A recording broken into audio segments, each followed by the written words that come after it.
Muy buenas tardes a todas y a todos.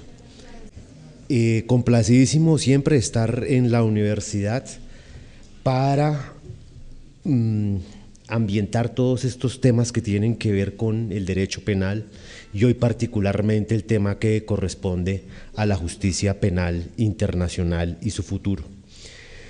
Con el doctor Velázquez hemos acordado entonces que el panel va a seguir el siguiente formato. En primer lugar, cada uno de los exponentes de la mesa va a tener 5 minutos para dar su punto de vista sobre lo que significa justamente la materia del seminario, cuál es el futuro justamente de la justicia penal internacional a propósito de las exposiciones que igualmente han tenido.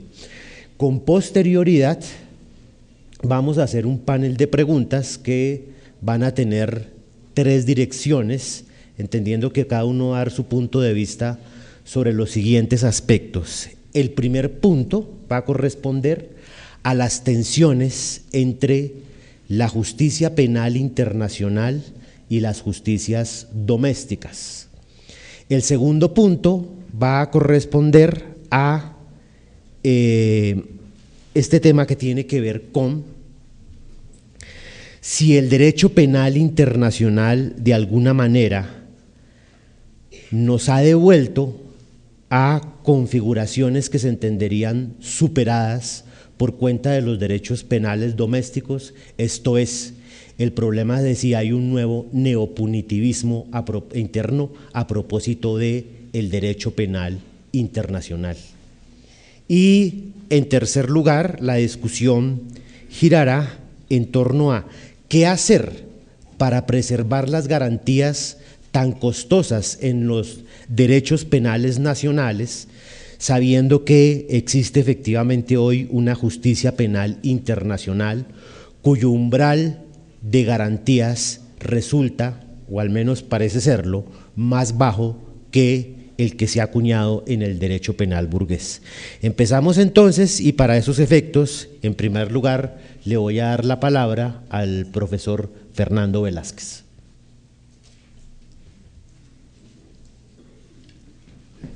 Buenas tardes. Discutir sobre el presente y el futuro de la justicia internacional penal, como lo hemos visto a lo largo de estas 2 sesiones, no es nada fácil.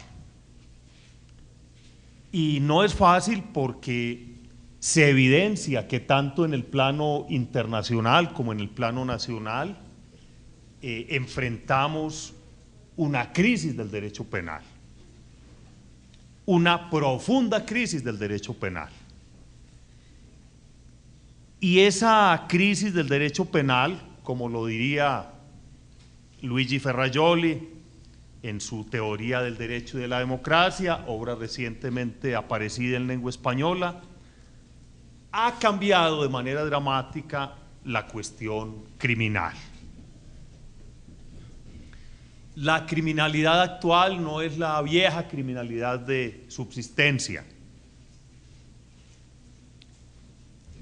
Hoy tenemos 2 formas de criminalidad del poder que están unidas por su carácter organizado. Una es la de los poderes, dice él, abiertamente criminales, ya sea de tipo político y terrorista, o de tipo económico y mafioso, o la de los crímenes de los poderosos, trátese de los grandes poderes económicos o de los poderes públicos. Esa crisis del derecho penal y esta nueva dimensión de la cuestión criminal van unidas en el marco de un derecho penal máximo. Y eso se ve tanto en los derechos internos como en el derecho internacional. Y ese derecho penal máximo tiene enfrente dos fenómenos adicionales. Es marcada la inflación punitiva y el principio de legalidad ha colapsado. Naturalmente, en frente a esto, los sistemas penales han aumentado de manera dramática las penas y por ende se han multiplicado los encarcelamientos. Derechos penales como el americano, donde hay más de 2 millones de personas encarceladas, ya parece que ya casi a 2,5 según las estadísticas más recientes, para no hablar de los que tienen otras medidas cautelares, son un buen ejemplo de lo que está acaeciendo. ¿Qué hacer en frente a ello? Ferrajoli lo tiene muy claro. Hay que recuperar el principio de legalidad. Y para ello, naturalmente, hay que ponerle freno a la expansión del derecho penal. El derecho penal tiene que ser mínimo. Y para ello hay que introducir la despenalización masiva y en el plano del encarcelamiento tiene que haber un programa de descarcelación masiva. De tal manera que la justicia penal realmente persiga las formas de criminalidad del poder que acabamos de mencionar. Ese es el presente que también embarga a la actual justicia internacional. En el ámbito penal, por supuesto, porque estamos hablando del ámbito penal. Es un derecho penal máximo. Por eso el nacimiento en 1998 de una Corte Internacional Penal es un acontecimiento muy importante. Yo en eso coincido con el profesor Perrone. Yo no sé si después de la aparición de la obra de Beccaria el más importante, puede serlo. Hay que saludar ese fenómeno y hay que apoyarlo, por supuesto. Pero es que no basta con la introducción formal de una Corte Internacional Penal, sino con su introducción material. La obra de Beccaria ha sido el aporte más importante al derecho penal de los últimos 250 años. Se van a cumplir 250 años desde su aparición en forma anónima en Livorno en 1764. Pero fue un acontecimiento que todavía está en el plano formal, está librado al plano formal. No es sino mirar la realidad colombiana para darnos cuenta que la prédica beccariana tiene plena vigencia, y eso sucede también en el plano del derecho internacional penal. Entonces, correcto, magnífica la aparición de una Corte Internacional Penal, pero la Corte que apenas hemos empezado a construir no es la Corte que queremos. ¿Por qué? Porque materialmente está muy lejos de abanderar una verdadera justicia penal internacional. Está al servicio de un derecho penal máximo. Y no solo hablo de la Corte Internacional Penal, hablemos de los tribunales ad hoc. Hay que reconocer que algunos de ellos, en medio de las dificultades, algún esfuerzo importante han cumplido. Sería ilusorio, absurdo negarlo. Pero es que hay otras formas de administrar justicia en el ámbito internacional que ya hemos mencionado. La forma como algunas potencias, para el caso la americana, ejerce justicia internacional penal de la mano de la guerra que se ha normalizado, es un fenómeno altamente preocupante y es una muestra de que estamos muy lejos de lograr una justicia penal en el plano internacional distinta. El presente de la justicia internacional penal es un presente de fragmentación.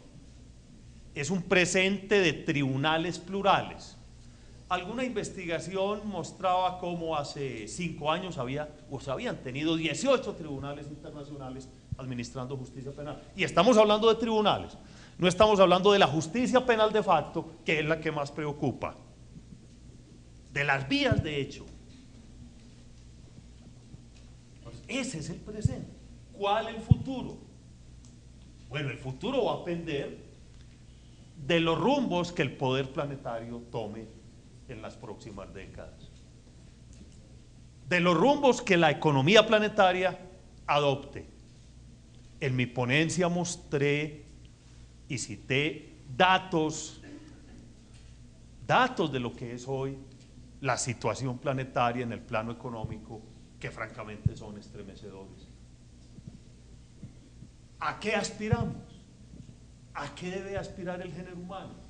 ¿A un nuevo orden mundial? Yo no sé si a la sociedad que dibuja Kant en ese pequeño opúsculo que es la paz perpetua, o a la sociedad que Hans Kelsen, a la sociedad internacional que él vislumbró cuando proponía un derecho internacional para toda la comunidad de naciones. Yo no sé si ese planteo o el otro, pero lo que sí tengo claro es que cuando haya un nuevo orden internacional tendrá que haber una justicia internacional penal igualitaria, democrática, que no pisotee al ser humano y por ende universal. Muchas gracias.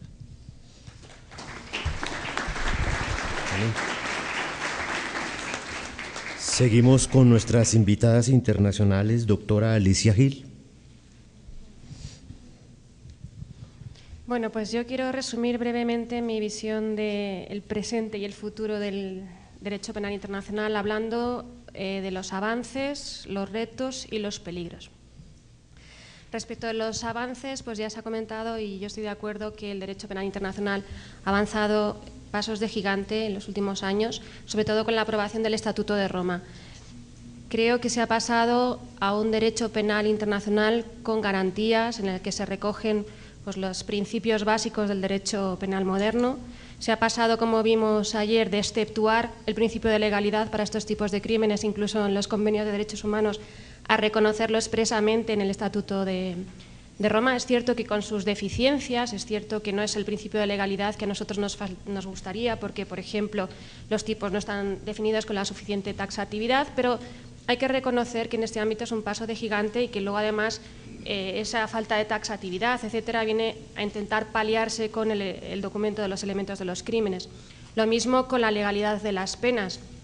Pensad que durante toda la historia las penas no estuvieron determinadas ni siquiera en su clase y el Estatuto de Roma ha venido a señalar la clase de pena, unos límites, unos marcos que, si bien son excesivamente amplios, pues también se limita esta posible arbitrariedad con unas reglas mínimas de medición de la pena, etcétera. Es decir, hemos hecho un avance fundamental en el derecho penal internacional gracias a la aprobación del Estatuto de Roma y lo importante ahora es, llegados a este punto, no retroceder. ¿Cuáles son los retos? En mi opinión, bueno, voy a señalar simplemente un par de retos que plantea la justicia internacional. En primer lugar, me parece súper importante la elección de los jueces, porque de eso depende el éxito de toda la tarea. Yo quisiera ahora pues, señalar simplemente o reconocer el trabajo, por ejemplo, de la jueza brasileña Silvia Steiner. Ayer hablábamos de también los peligros de las nuevas, no solamente de los tipos, etcétera, sino de las nuevas figuras de imputación que han diseñado los tribunales internacionales, los tribunales ad hoc. Hablábamos de la Joint Criminal Enterprise, esa figura de la empresa criminal conjunta que extiende tantísimo la autoría, infringiendo el principio de responsabilidad por el hecho y el principio de culpabilidad.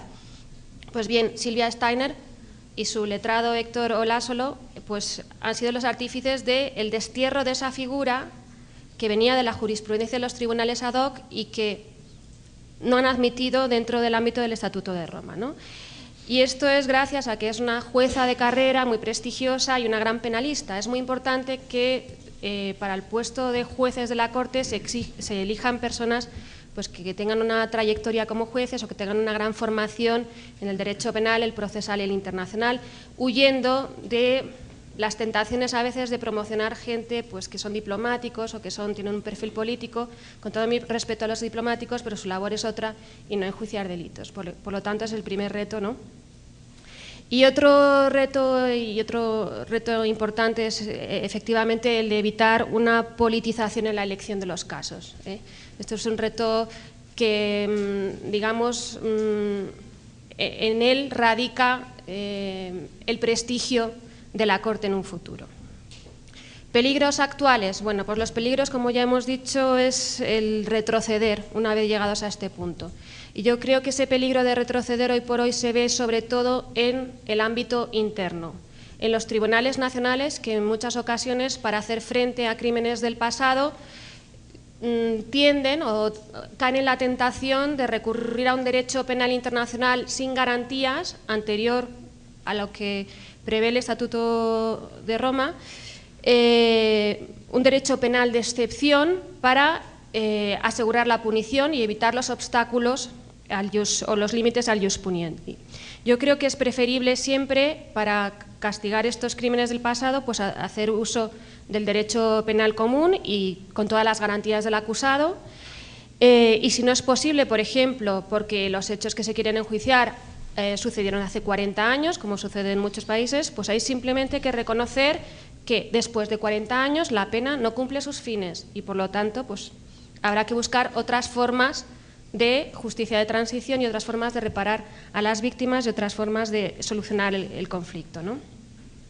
Pero, desde luego, el intentar tomar atajos y hacer frente o asegurar la punición a través de un derecho penal de excepción y sin garantías, a lo que nos lleva es a minar el Estado de Derecho, que creo que es un bien que merece nuestra preferencia y nuestro esfuerzo en mantenerlo, ¿no? Sobre todo porque las excepciones que vamos haciendo tienden siempre a expandirse, y hoy hacemos excepciones o hacemos interpretaciones relajadas del principio de legalidad, o nos saltamos el principio de retroactividad para los criminales de Estado, por ejemplo, y mañana lo extendemos a los terroristas y pasado mañana lo extendemos a los agresores sexuales. Y eso lo digo porque ha ocurrido, por ejemplo, en España con determinadas interpretaciones jurisprudenciales, etcétera. Es decir, una vez que uno hace excepciones a un principio fundamental, no se sabe dónde puede acabar y normalmente acaba en un debilitamiento del Estado de Derecho. Y nada más, gracias.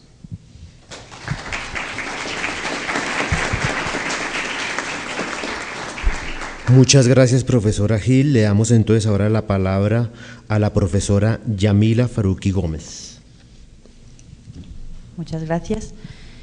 Bueno, en mi breve intervención la primera parte, digamos, va muy en la línea de lo que ha comentado Alicia al principio, poner de manifiesto los avances que se han producido. Si bien, una vez dicho esto, me gustaría hacer un poco más de hincapié en los problemas que plantea la regulación recogida en el Estatuto de Roma. Sobre todo, plantea varios problemas que además he expuesto en mi ponencia, pero quería hacer hincapié en los problemas, sobre todo de orden dogmático. Digamos, en este sentido, el Estatuto de Roma se encuentra con el conflicto de aunar pensamientos jurídicos muy diferentes que en teoría tienen que encontrar cabida todos ellos en ese estatuto para que todos los países se sientan reflejados de alguna manera. Y entonces, aunque se advierte una influencia clara del common law, del sistema anglosajón, se intentan introducir también categorías que tienen que ver con el derecho germano, de manera que se acaba llegando a una mezcla bastante curiosa y en algunos casos poco rigurosa. Si ya en los diferentes ordenamientos de los estados particulares ya hay interpretaciones doctrinales y mucho debate acerca de las categorías dogmáticas, imagínense lo que ocurre cuando se intenta aunar en un solo texto legal, en un solo cuerpo legal, diferentes visiones jurídicas. Esto, por ejemplo, se aprecia en cuestiones como el error, que es un tema que yo he estudiado mucho. El error, en principio, se advierte la diferencia entre error de hecho y error de derecho, pero luego, en principio, si uno es purista, el error de derecho no tendría que tener efectos, pero en el ámbito del Estatuto de Roma acaba teniendo efectos, de tal manera que las categorías dogmáticas quedan un poco flojas, por así decirlo. En cualquier caso, mejor eso que nada, pero advertir de esta cuestión.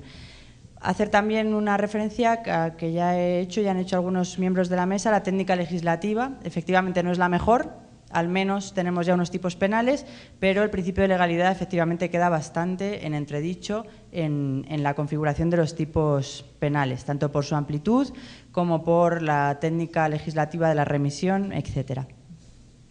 También algo que ha señalado Alicia, la cuestión de las penas. No se establece una pena determinada, de tal manera que ahí me parece que el efecto disuasorio a veces se puede ver afectado, el efecto disuasorio de la pena, y además tampoco se establece una regulación sobre los concursos. Entonces se plantea, en el caso de que tengamos una conducta que se puede subsumir tanto en un crimen de guerra, por ejemplo, una muerte, y a la vez se puede subsumir en un delito de lesa humanidad y a la vez quizá pudiera ser genocidio, ¿cómo resolvemos este problema? ¿Cómo resolvemos eso ahí? Ahí tampoco hay ninguna regulación precisa. Al no haber tampoco unas penas determinadas para cada delito, tampoco podemos resolver el delito con la pena más grave, por ejemplo, como puede ser un criterio en España o en Colombia. O sea, ahí tenemos realmente un problema que da un ámbito de interpretación a los jueces bastante más amplio que en los ordenamientos nacionales. Y una vez señaladas estas cosas que son susceptibles de mejora, en relación con la tendencia general y con la cuestión de la punitivización que se ha mencionado, quería señalar que efectivamente se nota en el ámbito del derecho penal internacional el mismo esquema que se aprecia en los sistemas nacionales. Se ponen los ojos normalmente en el tribunal, en el que ya va a sancionar la conducta. Y en este sentido hay una tendencia a la punitivización generalizada, de la cual el derecho penal internacional tampoco queda excluida. En relación con esto, señalar que tanto las legislaciones nacionales penales como la propia Corte Internacional tienen y solamente pueden tener un efecto muy limitado en el atajo de la criminalidad. En el ámbito del derecho penal internacional es evidente que muchas de las situaciones que se están conociendo tienen una base, casi todas ellas en el proceso de colonización, con situaciones que no se resolvieron bien.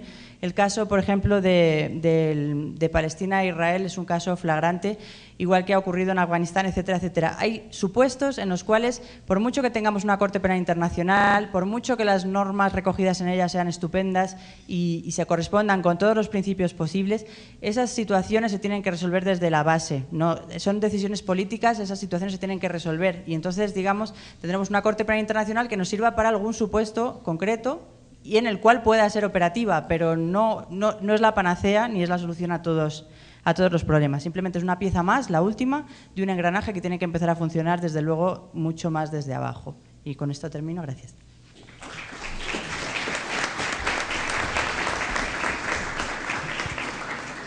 Muchas gracias. Le damos ahora la palabra al profesor Walter Perron. Gracias. Bueno, presente de la justicia penal internacional. La existencia de la Corte Internacional Penal es, como Alicia ha dicho, un paso gigante. Entonces, creo que ya el presente es mucho mejor que el pasado, sobre todo, y mucho mejor que muchos en esta mesa han dicho a lo largo de los 2 días. Sin embargo, la base legal, que es lo mejor que tenemos hasta ahora, tiene muchas deficiencias, está claro. Y el tribunal en sí todavía está en statu nascendi, es decir, pocos casos políticamente seleccionados, todavía no se sabe qué posición va a tomar fácticamente. Mientras los tribunales ad hoc, muchos son muy problemáticos, pero el Tribunal para la Antigua Yugoslavia, a mi opinión, ha hecho un trabajo muy bueno y ha pacificado bastante en esta zona. Y he visto algunos juicios directamente y creo que es un trabajo impresionante. Entonces, el presente, bueno, digo, tiene sus deficiencias, pero mucho mejor que lo que teníamos antes. Pero falta mucho, claro. El futuro, creo que son 2 factores. Un factor va a ser la actitud fáctica de la Corte Penal Internacional. Bueno, el trabajo de los magistrados merece y logra la reputación internacional necesaria que un tribunal de este tamaño tiene que mantener. Entonces, en la historia, por ejemplo, el Tribunal Constitucional alemán ahora tiene una reputación muy buena. Tal vez en el mundo completo, después del United States Supreme Court, tal vez el House of Lords, es el tercer tribunal del mundo. Y cuando se construyó este Tribunal Constitucional en 1949, nadie sabía esto. Entonces todo depende de la actitud fáctica de los magistrados y vamos a ver. El otro factor es el factor político. Son dos grandes naciones que faltan, sobre todo los Estados Unidos, por supuesto, y China. Estados Unidos, con la presidencia de George W. Bush, era casi una catástrofe. Pero la actitud ha cambiado completamente con Obama. Y ahora se nota en el Consejo de Seguridad que se abren nuevos procedimientos por el Consejo de Seguridad y nadie sabe quién va a ser el próximo presidente de los Estados Unidos o cómo van a cambiar, pero a lo largo del tiempo estoy seguro que se integrarán en esta corte. China, sé que lo observan muy detenidamente. Yo participé con un equipo de mi universidad, de mi facultad, en una competición para estudiantes en la Corte Penal Internacional en La Haya en 2006 o 2007. Y en esta ocasión era un gran espectáculo con equipos de todo el mundo. Participaron 2 equipos chinos muy bien preparados. Y por eso creo, por razones políticas, va a tardar mucho tiempo hasta que China entra en la Corte, pero la actitud en el Consejo de Seguridad y la actitud fáctica frente a esta institución no es negativa. Por eso creo que se puede ser optimista. Nadie sabe qué va a pasar en los años que vienen, pero tampoco por parte del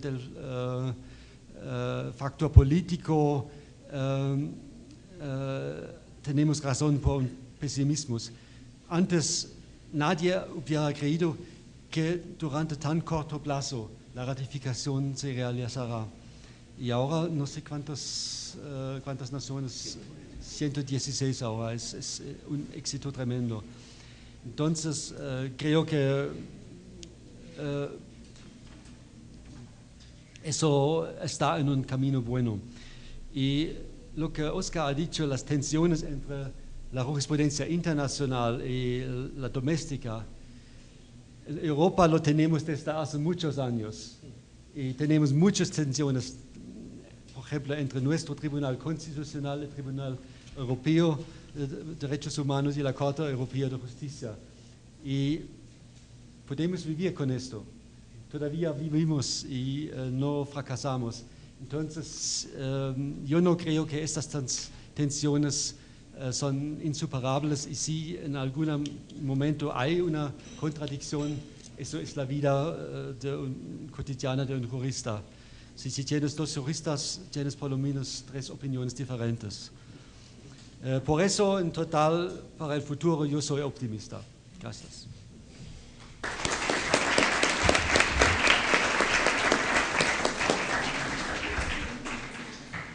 Le damos la palabra a nuestro procesalista por adopción ya colombiano, el doctor Juan Luis Gómez Colomel. Buenas tardes. Yo corro el serio peligro de que no asistan a mi conferencia porque se me pide que resuma algo de futuro no habiendo hablado antes. Por tanto, desde ese punto de vista, lo único que se me ocurre en estos momentos y teniendo en cuenta que la proyección del Congreso, como debe ser, ha sido básicamente de derecho penal sustantivo. Ha habido algo de política también, no crean, pero bueno, ha sido básicamente de derecho penal sustantivo. Desearía darles dos opiniones de futuro respecto a lo que puede ocurrir procesalmente con relación a la evolución de la justicia penal internacional. Vamos a ver, hay una posibilidad siempre positiva y una posibilidad siempre negativa. Desde un punto de vista positivo, yo lo que creo es que… Disculpen un momento.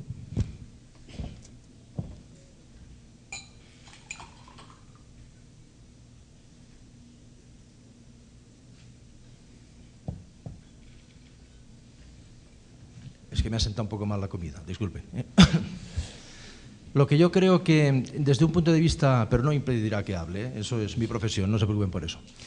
Desde un punto de vista positivo, yo lo que creo es que la evolución de la justicia penal internacional es una evolución de poca repercusión en el derecho procesal. Para decir esto me baso en que la situación concreta de lo que implica la justicia penal internacional, en este caso concreto que estamos destacando, que es la Corte Penal Internacional, se trata sencillamente de supuestos muy importantes, muy relevantes, pero muy escasos. Esto me gustaría que lo comprendieran bien. La proporción de aplicabilidad es una proporción relativamente insignificante a efectos de la transformación de nuestros procesos. Siendo positivos, no obstante, con relación a esta afirmación, a mí lo que me habría gustado de alguna manera es que una disposición tan importante como el Estatuto de Roma y unas disposiciones que desarrollan el Estatuto de Roma tan importantes como, por ejemplo, las reglas de procedimiento y prueba, pudieran tener una mayor influencia en el desarrollo procesal normativo interno. Pero para que eso pudiera ser posible, es difícil imaginar una constelación, imaginar una situación en la que todos los países que firmen los 116 y los que quedan por firmar ese Tratado de Roma con todas las normas adyacentes estén pensando en la mejora procesal de su propia normativa interna. Porque se trata de procesos que tendrán lugar ante un determinado tribunal, en una determinada ciudad, ante determinados criminales muy importantes y desde un punto de vista estrictamente de proyección, con elementos negativos que hoy los políticos, el poder político, va a tomar en cuenta sin duda alguna. Estamos hablando, por poner un ejemplo, de procesos muy costosos y de procesos de lento desarrollo. Por tanto, e insisto que estoy siendo positivo, a la hora de contemplar las normas que están previstas para desarrollar, por ejemplo, la Corte Penal Internacional, para su aplicación práctica, los Estados tienen ciertas prevenciones políticas que, primero, por la escasa cantidad de aplicaciones y, segundo, por los posibles costos, hacen alejar posibles reformas de ese modelo. Sin embargo, yo creo que, y esto es muy importante para mí, creo que el proceso que se desarrolle conforme pasen los años, porque lamentablemente los grandes criminales seguirán existiendo, debería tener una proyección en los Estados. Las reformas que se produjeran, no importa inspiradas en qué sistema, sirvieran para armonizar y para mejorar el proceso de los Estados. Esto es muy complejo, como es evidente. Una segunda visión es una visión negativa respecto a lo que puede implicar. Una visión, digamos, de considerar el proceso penal ante la Corte Penal Internacional como un proceso más. La mayor parte de quienes asisten aquí en estos momentos son estudiantes que tienen ya unos conocimientos de derecho penal y de derecho procesal penal mínimos para poder entender lo que aquí se está hablando. La perspectiva más contraria a la extensión del modelo implica que nos hacen estudiar otro proceso más, es otro proceso, además de lo que ya tenemos, y es otro escalón distinto por el que tendremos que pasar alguna vez quienes se dediquen a esta especialización. Yo creo que esa visión debería de abandonarse, porque desde un punto de vista de lo que se pretende procesalmente, antes que pensar que estamos ante otro proceso que efectivamente es verdad, la lección que hay que extraer de la existencia de ese otro proceso es que intenta unir a los demócratas del mundo, intenta unir a estados de derecho. Por tanto, en la línea de lo que han dicho mis compañeros y compañeras, desde un punto de vista del derecho penal sustantivo, a mí me parece que también procesalmente el futuro del tribunal, la discrecionalidad de los jueces que conformen las diferentes salas, hará que se mejore procesalmente en una norma que es muy complicada, en una práctica que se prevé muy complicada. Por tanto, para finalizar, yo lo que creo honradamente es que desde un punto de vista estrictamente procesal, también debe ser bienvenida la norma que articula las normas, porque son muchas que articulan el proceso penal ante la Corte Penal Internacional, con toda la complejidad y complicación que ello significa. Y un apunte final, porque veo que es uno de los temas de discusión que ha planteado el doctor Guerrero. ¿La Corte Penal Internacional, a través de sus normas, implica una disminución del garantismo procesal? Eso es difícil de decir.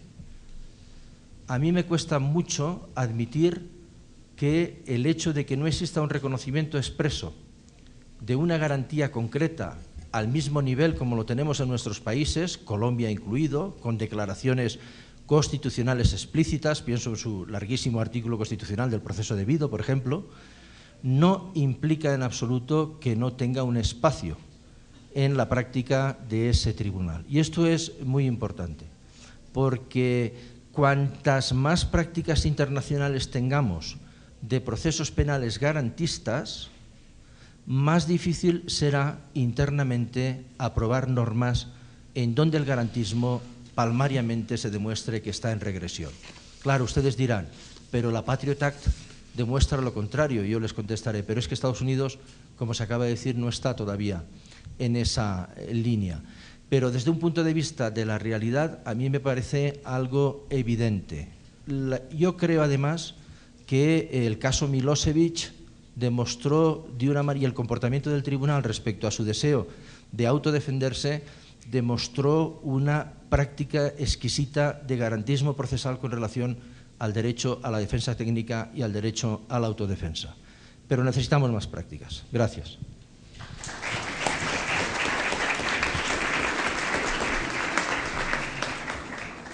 Le damos la palabra al profesor Christian Wolflul.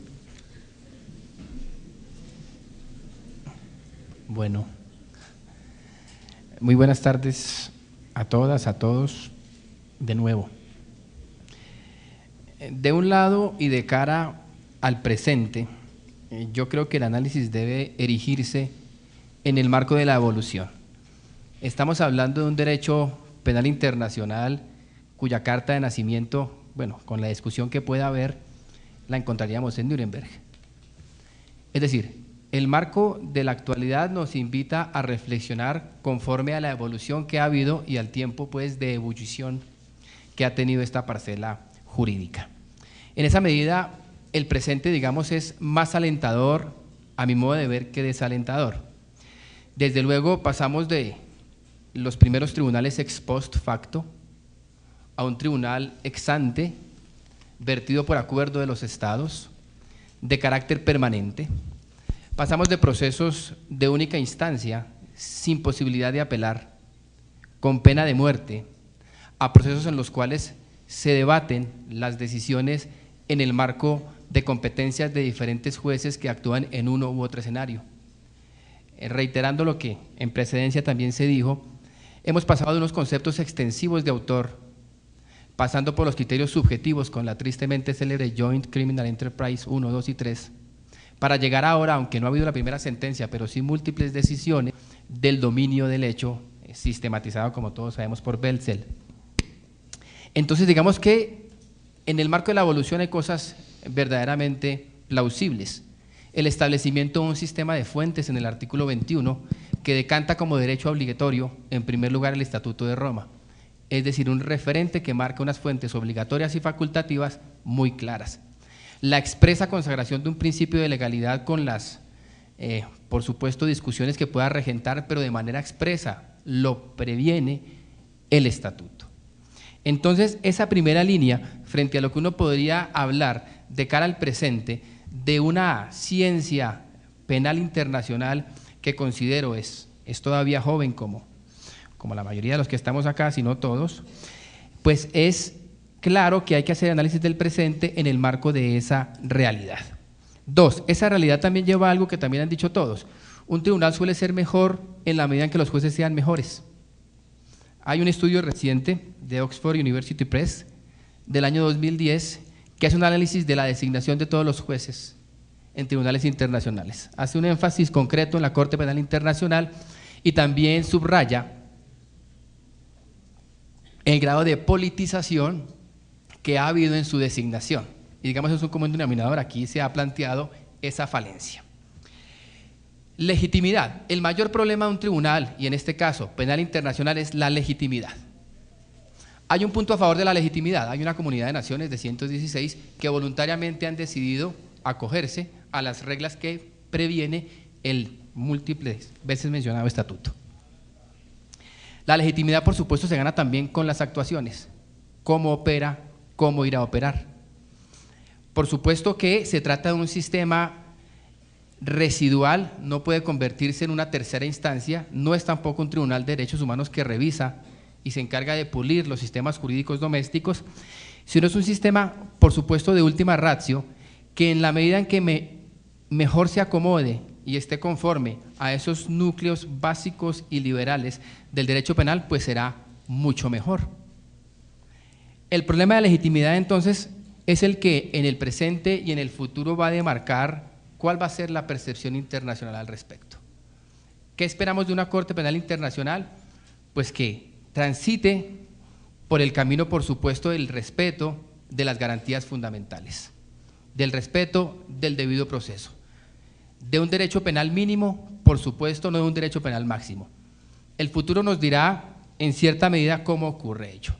Por lo pronto soy optimista, soy apasionado y mucho enamorado de la justicia penal internacional, pero no por el amor que le tengo, podría ser tampoco cegado y omitir en efecto las falencias que como todo tribunal tiene. No hay tribunal perfecto, no hay jueces perfectos. Este también es de humanos y en sentido concreto tiene que ser imperfecto. Sin embargo, frente a hechos que desafían la conciencia, desafían la imaginación incluso, pues tiene que haber alguien que pueda arrogarse la facultad de investigar bajo ciertos supuestos la ocurrencia de esos hechos. No como quien quiere cooptar todos esos hechos, sino como quien en última instancia puede hacerlo. El futuro, pues, de una institución tan joven como lo es la Corte Penal Internacional dependerá de cómo los jueces hacia futuro manejen el curso de las actuaciones y decidan de cara al panorama mundial cómo van a resolver los hechos, cómo se van a adelantar las actuaciones y en efecto cómo la legitimidad cada día se va ganando. Por supuesto hay escepticismo, no puede haberlo menos en tratándose de una institución que en la práctica no lleva sino 10 años, un poco más, va a cumplir 10 años, perdón, el próximo año, desde que inició en junio, desde el 98 fue inaugurada, pues ya veremos el transcurso del tiempo que nos dirá. Por lo pronto, creo yo que el análisis del presente en el contexto de su evolución, el análisis del futuro en el contexto de su legitimidad. Muchas gracias.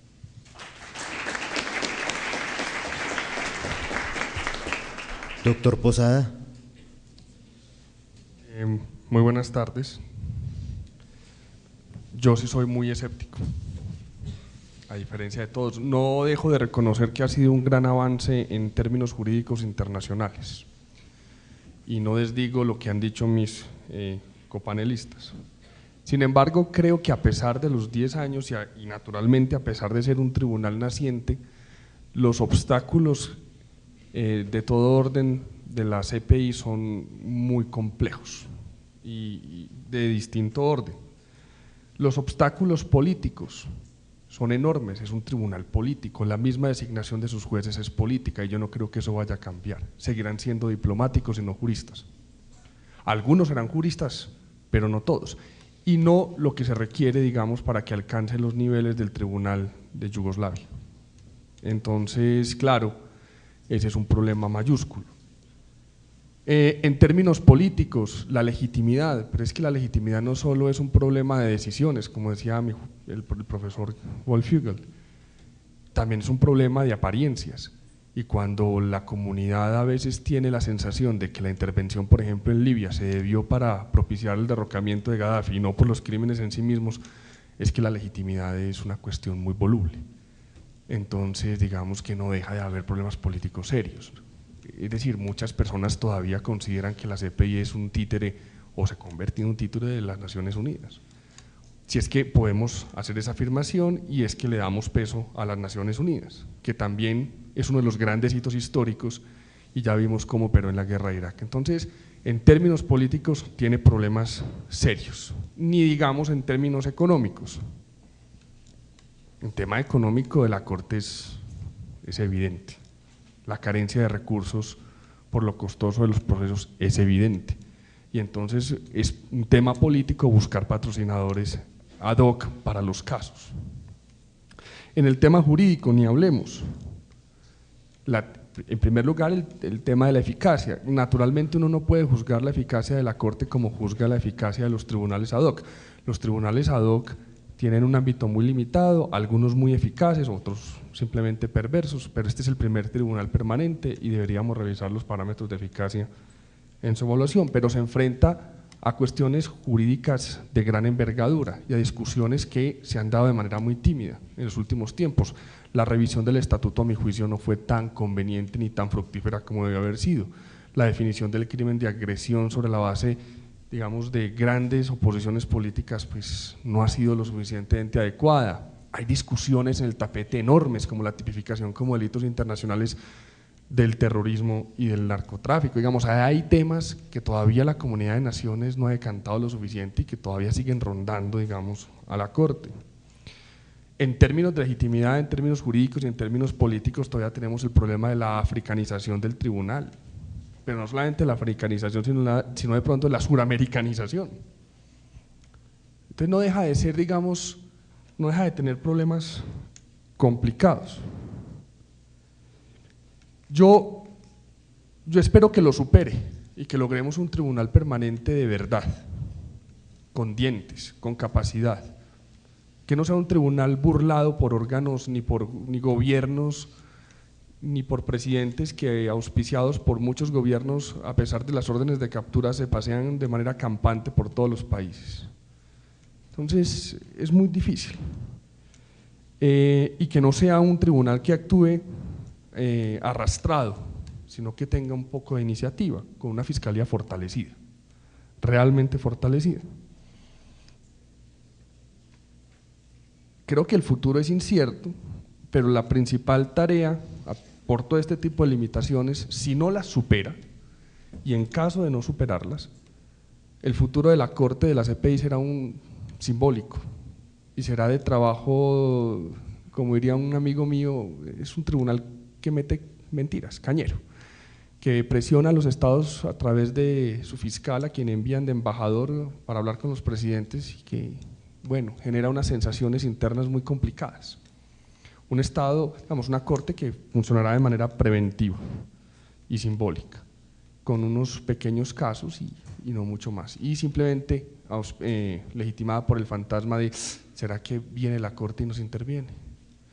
Entonces yo sí soy bastante escéptico en esa materia. Repito, le deseo lo mejor, pero los problemas son de hondo calado. Gracias.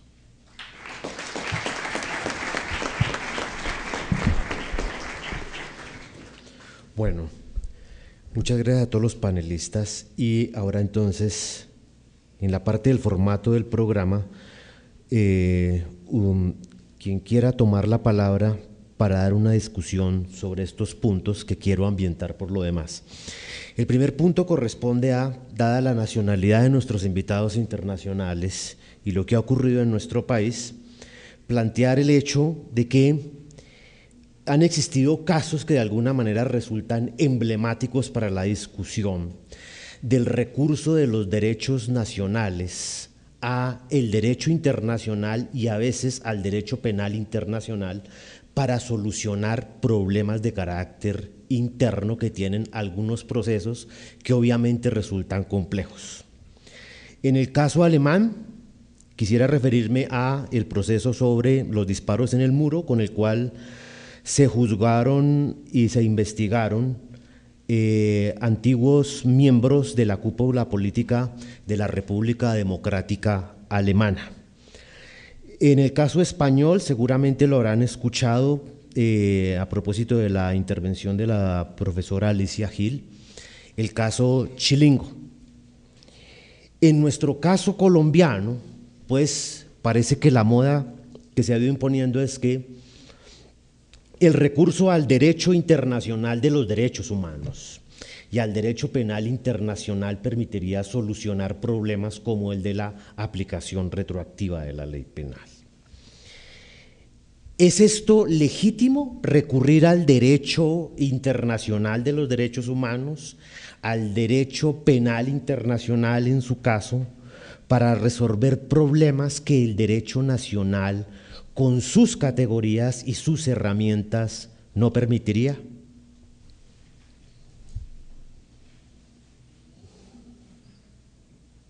No más me dicen, yo le doy la palabra.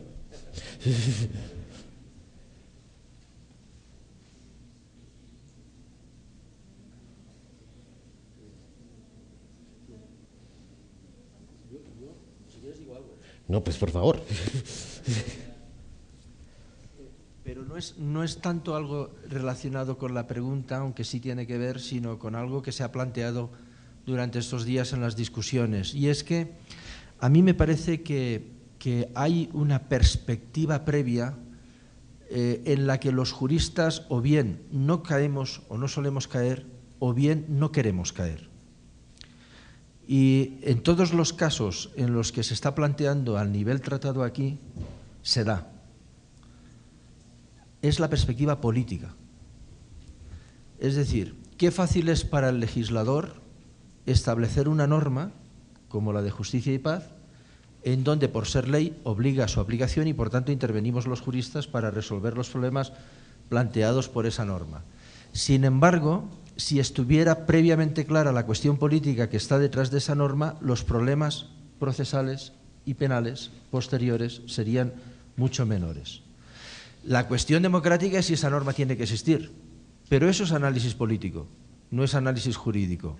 Si una norma se decide por nuestros legítimos representantes que tiene que existir y hay consenso político en que exista, luego la aplicación jurídica en la práctica es mucho más fácil, porque ese consenso político incluye siempre, aunque no se diga, pero créame, incluye siempre el favor del Tribunal Constitucional para el caso de que esa norma se impugne de inconstitucionalidad.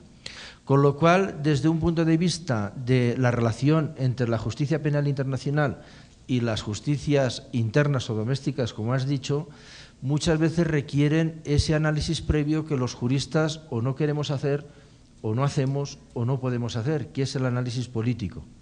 Otra cosa, insisto, es que ese análisis político sea correcto y lleve a esa norma, Y por tanto, desde ese punto de vista, a mí me parece, lo cual no nos corresponde a nosotros, porque por lo menos yo no soy político, me parece que habría que tenerlo en cuenta, nada más. Bueno, yo creo que ya he hablado mucho sobre este tema, ¿no? Pero voy a resumir simplemente cuáles serían los dos problemas de acudir al derecho penal internacional. Uno ya se comentó mucho ayer por Alejandro, y es que muchas veces se apela a un supuesto derecho internacional, a una costumbre internacional que en realidad no se prueba. Es como una muletilla para saltarte el que realmente no tienes una norma vigente en el momento de comisión de los hechos, ¿no? Se apela a una costumbre internacional que no se prueba, no se prueba su existencia, no se prueba su contenido, no se prueba su obligación para el Estado, etcétera, ¿no? Esa es una tendencia frecuente. Y el segundo problema sería cuando se acude a un derecho penal internacional precisamente para saltarte unas garantías del acusado, ¿Qué supone esto? Supone que en ese Estado que está haciendo eso tenemos dos derechos penales, un derecho penal con todas las garantías para los ciudadanos comunes y un derecho penal sin todas las garantías para determinado tipo de delincuentes. Entonces la pregunta es, ¿queremos tener dos derechos penales diferentes? Yo desde luego no. Bueno, con respecto al problema de la retroactividad, hay que reconocer en casos de criminalidad por el Estado mismo, por los representantes del Estado, el principio de legalidad como lo conocemos en un sistema nacional no cabe, realmente no cabe, porque es en alemán se dice, man macht den Bock zum Gärtner. No sé traducirlo, tal vez uno de los colegas me puede ayudar. Den Bock zum Gärtner machen. Bock ist Ziegen, ist ein Tier que destruye todo. Es decir, Alejandro Ramelli en su magnífica presentación ayer nos ha mostrado cómo el Tribunal Europeo de Derechos Humanos ha encontrado caminos para manejar este problema con los conceptos de accesibilidad y previsibilidad. Y creo que es una solución buena. El caso alemán ha mostrado que una legislación o un sistema jurídico nacional generalmente no está en condiciones de operar después un estado de transición correctamente con su propia historia. En Alemania, como he dicho esta mañana, tardamos 20 años hasta que la persecución penal de los crímenes de los nazis empezó sinceramente. Entonces, especialmente en estos casos, y España, por ejemplo, creo que los tiempos de Franco hasta ahora no han sido resueltos. Y en muchos países antes socialistas en Europa Oriental pasa lo mismo. Para una sociedad es muy difícil abrir la historia y porque cada uno tiene miedo que hay presiones y que eso causa problemas que todavía no han sido resueltos completamente. Y por eso la existencia de una justicia internacional es una gran ayuda en estas situaciones. No puedes resolver todos los problemas, pero por ejemplo, si los peces gordos, es decir, la cumbre del sistema anterior está enjuiciado por un tribunal internacional, la legitimación es completamente distinta, mucho mejor que por tribunales nacionales que sufren muchas presiones y muchas angustias y eso falta la objetividad.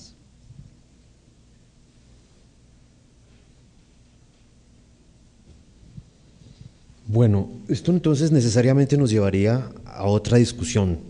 De alguna manera, con la respuesta del profesor Gómez Colomer, se nos habla, bueno, de pronto los juristas evadimos un tema que corresponde justamente a un análisis de política anterior. Con la respuesta de la profesora Alicia Gil, entenderíamos entonces que este tema se ubicaría en un marco obviamente de política criminal, que igualmente daría para una discusión, digámoslo así, de un doble estándar de persecución penal. Y con la respuesta del profesor Perron, entonces tendríamos que efectivamente el recurso resultaría legítimo en tanto los problemas que se tendrían en el ámbito del derecho nacional, en tanto no puedan resolverse allí, serían mejor resueltos por la justicia penal internacional. Pero dado ese marco, entonces, seguiría siendo un problema bastante complejo, lo que respondería justamente a que tenemos realmente detrás de todo este marco unas discusiones de política internacional que parece se superponen a las discusiones estrictamente jurídicas. Y si esa es la respuesta, pues entonces, ¿realmente los juristas podemos hacer algo? ¿Es la pregunta? Les pregunto a todos de nuevo, entonces. A los políticos que no saben nada. Oh. Por ejemplo, eso es una buena labor. Pero entonces, ¿podemos responder realmente? Yo lo que he querido decir, vamos a ver, es que son dos cuestiones necesarias íntimamente unidas entre sí. Lo que pasa es que a veces los juristas nos centramos en lo que es nuestro, como si fuéramos el ombligo del mundo, ¿no? Entonces, desde ese punto de vista, lo que yo quería decir es que la perspectiva política no hay que olvidarla. Pondré un ejemplo con relación a mi país. Parece ser que el fin del grupo terrorista ETA está cercano. Ya veremos, pero parece ser que está cercano. Para acabar con ETA es necesaria una norma sin duda alguna. No una norma en el sentido de una ley o un decreto, no, sino un conjunto articulado de normas que resuelvan muchísimos problemas, básicamente los relacionados con las víctimas. Si eso no se consensúa y la norma fundamental que se apruebe no está pactada con el Tribunal Constitucional, que en caso de que llegue será declarada constitucional, el fin de ETA no ha llegado. Eso es lo que yo quiero decir, que la perspectiva política no hay que olvidarla en todos estos temas. La Corte Penal Internacional es una concreción, es un producto político. Cuando hablamos de política criminal estamos hablando de política. Y eso es lo que muchas veces se nos escapa a la hora de analizar estas cuestiones. Si aquí en Colombia se aprueba una ley que intenta resolver una situación y lo hace de manera que todo el mundo está de acuerdo, luego no habrá ningún problema en su aplicación práctica. Pero si se hace sin el debido consenso y al Tribunal Constitucional, por ejemplo, se le ocurre declarar una de las cláusulas de esa ley inconstitucional, ¿para qué entonces esa solución? ¿Ha sido peor el remedio que la enfermedad? Eso es lo que yo quiero decir. Esto aplicado a la Corte Penal Internacional lo que quiere decir es que, claro, yo hablo desde el punto de vista del derecho procesal, pero como he aprendido tanto ayer y hoy, también lo extendería al derecho penal y en general a la justicia penal internacional, no solo a la Corte Penal Internacional. Lo que yo quiero decir es que el avance,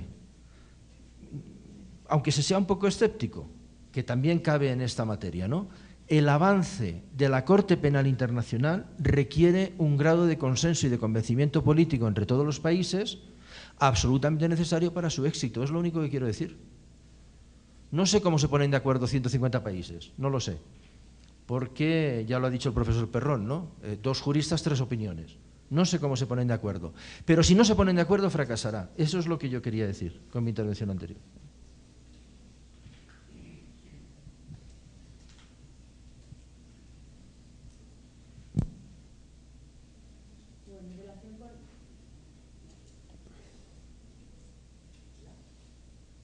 ¿Funciona? Sí. En relación con esta cuestión que plantea el profesor Peralta, quería comentar una anécdota personal. Yo estuve haciendo unas prácticas en el Parlamento Europeo y allí me di cuenta de que todo es política. O sea, nosotros estábamos allí, teníamos unas labores como juristas, pero en realidad nosotros lo que teníamos que hacer era envolver con papel jurídico unas decisiones políticas tomadas previamente. Con lo cual, efectivamente, tanto en la Unión Europea como en la Corte Penal Internacional, se trata de política, se trata de una serie de países que ceden parte de su soberanía en función de ciertos intereses y, por tanto, efectivamente, el acuerdo, y lo he comentado en mi ponencia, la voluntad de los Estados es absolutamente determinante del éxito o del fracaso de esta empresa. Y con esto quería enganchar con lo que he comentado anteriormente en el marco del panel. Si todo es política, me parece que focalizar todos los esfuerzos en la parte última, digamos, de la pirámide, que es en la de la Corte Penal Internacional, no me parece adecuado del todo. Me parece que la política hay que empezar a hacerla ya antes y que las situaciones se pueden prevenir en lugar de castigar una vez que ya se han llevado a cabo las conductas delictivas. Gracias. Bueno, la pregunta es provocadora. Yo diría que los que nos dedicamos al derecho y al derecho penal podemos hacer muy poco. Muy poco cuando pensamos en el reto que tenemos enfrente. Hay algo que podemos hacer, ¿no? Tenemos un nuevo estatuto que pretende ser un código penal mundial. Podemos hacer dogmática de ese estatuto, dogmática de la parte general. Podríamos hacer dogmática de la determinación de la sanción penal. El estatuto, por lo demás, ofrece unas disposiciones muy ricas en esta materia. Podemos hacer dogmática del derecho procesal penal, incluso del derecho de ejecución penal. Estoy hablando del derecho internacional penal. Podemos tratar de construir la parte especial de ese estatuto, con sus figuras. Pero en definitiva, lo que no podemos hacer los juristas es ponerle freno a la guerra hoy normalizada. Lo que no podemos hacer los juristas es conducir el planeta hacia otros rumbos en el plano político y en el plano económico. Pero hay algo muy importante que sí podemos hacer los juristas, y es tener fe en el derecho, querer el derecho, luchar por el derecho, sobre todo en este momento cuando nos han acorralado, nos han cercenado el principio milenario de legalidad. Eso sí que lo podemos hacer y lo tendremos que hacer muy bien, porque el cambio naturalmente algún día llegará, y en la medida en que sigamos trabajando, sobre todo con las nuevas generaciones, algo vamos a influir para que él llegue. Muchas gracias. Yo añadiría una última cuestión sobre lo que has preguntado que podemos hacer los juristas, ¿no? Yo creo que los juristas, partiendo de que las decisiones son políticas y las toma el legislador, lo que podemos hacer es intentar que sean decisiones informadas, es decir, advertir de cuáles son las consecuencias de determinadas decisiones políticas, advertir de cuáles son los riesgos de los atajos como Guantánamo, la guerra al terror, etcétera, etcétera, ¿no? Advertir de cuáles van a ser las consecuencias para el Estado de Derecho de debilitar o de prescindir determinados principios fundamentales, porque muchas veces el legislador que legisla para ser elegido cada 4 años se fija solamente en un objetivo cercano y puede estar sacrificando pues valores más importantes, ¿no? Y quizás nuestra tarea es recordarle cuáles son esos valores, cuáles son los riesgos que corren, etcétera. Bueno, quisiera entonces pasar a la segunda cuestión que nos hemos planteado al principio del panel.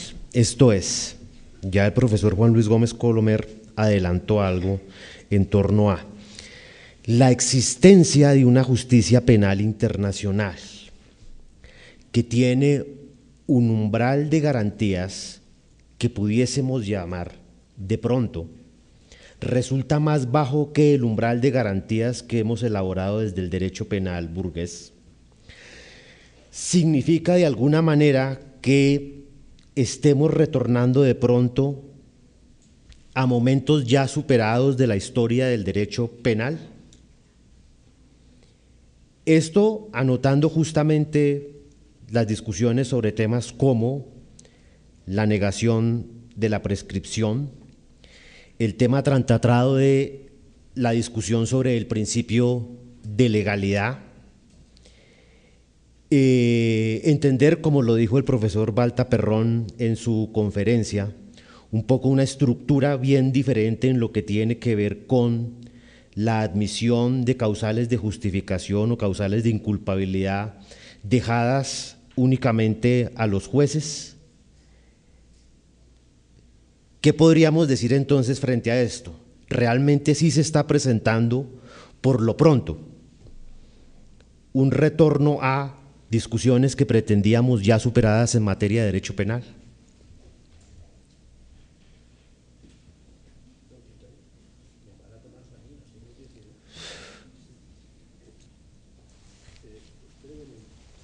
¿Funciona? Sí.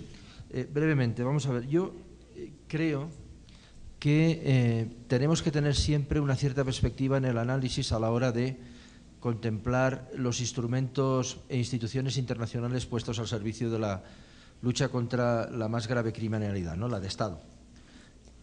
Yo creo que esa perspectiva nos obliga a considerar que es otra cosa.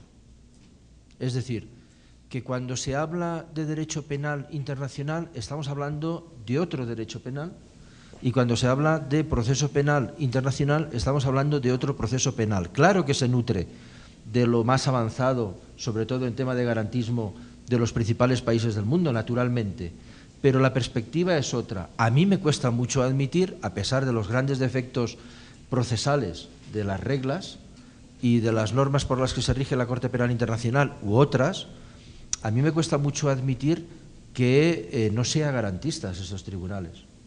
Me cuesta mucho admitirlo.